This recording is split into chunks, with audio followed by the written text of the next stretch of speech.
All right, welcome back to Woodshop Wednesdays, and I'm back out here again, going to do a little bit of work on this drum hoop project I've gotten that was in the last video, and I think the one before that. In any case, what I'm going to do today is do some preliminary sanding on the lathe, and then I'll part the hoops from the faceplate, and then flatten them on the drum sander. It's probably all I'm going to do for today, and then pick back up again perhaps tomorrow. So here we go.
Okay, I'm going to talk a little bit about how I'm going to do this.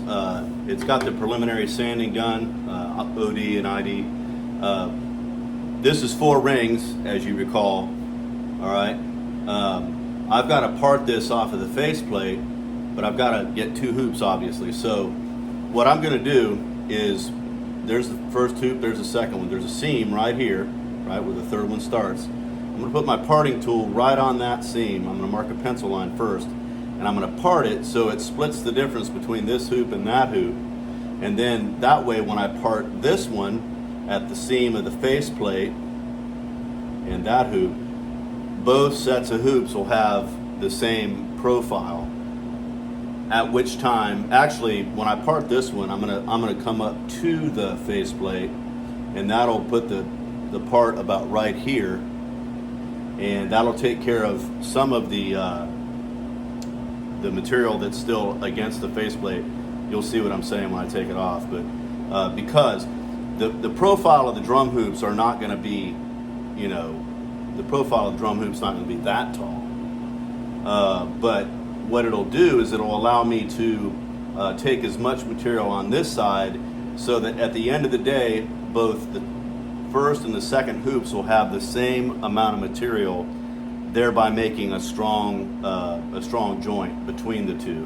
And again, they're all they're all they're overlapped where the staves are or the segments are. So there's not going to be any kind of structural integrity issues when I do it this way. So here we go.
Okay, so I got the first tube off, and so this is the material I was talking about earlier, where the cutter goes up against kind of the shoulder of this whole hoop setup here. And so when I go to part this off, I'm going to take part of this with me, but some of it will be left. So what I do at that point is use a straight cut router bit with a bearing on it that will flush cut all of the rest of that off, and I'll show you that step as well.